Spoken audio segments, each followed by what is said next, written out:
ఇప్పుడు భగవద్గీత యొక్క అర్థాన్ని నీకు చెప్పేవాడు ఎవరైనా దొరికాడో లేదో, అథవా ఏదో వివేక చూడామణో, అథవా ఏదో ప్రకరణం శంకరాచార్యులు వారు రచించినట్టు ఏదైనా ఒక ప్రకరణం, దాని యొక్క అర్థాన్ని చక్కగా విడమర్చి చెప్పేవాళ్ళు నీకు ఉన్నారో లేదో అదంతా పక్కన పెట్టి, వాళ్ళు ఉన్నా లేకపోయినా కనీసం దాన్ని పారాయణ చేద్దాం. మనకు అర్థమవుతుందో అవదో. చదవడం అయితే వచ్చుగా, పుస్తకం పెట్టుకొని చదవడం వచ్చు కదా.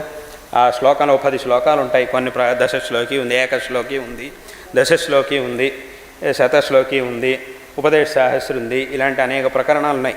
మాకు అర్థం ఉందో లేదో మొత్తానికి దాన్ని పెట్టుకొని చదవడం అయితే వచ్చుగా. అన్ని వెల్లిపిల్లోనూ ఉన్నాయి పుస్తకాలు.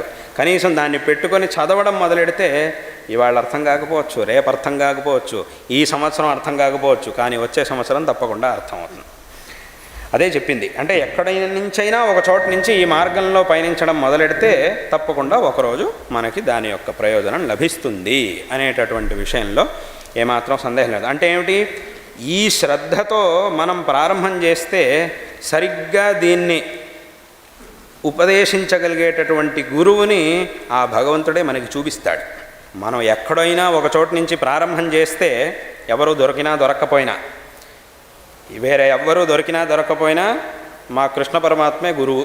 కాబట్టి కృష్ణ పరమాత్ముడే ఆయనే మాకు గురు. ఆయన జగద్గురు, కృష్ణం వందే జగద్గురు అంటున్నాం కదా. ఆయనే మాకు గురువు.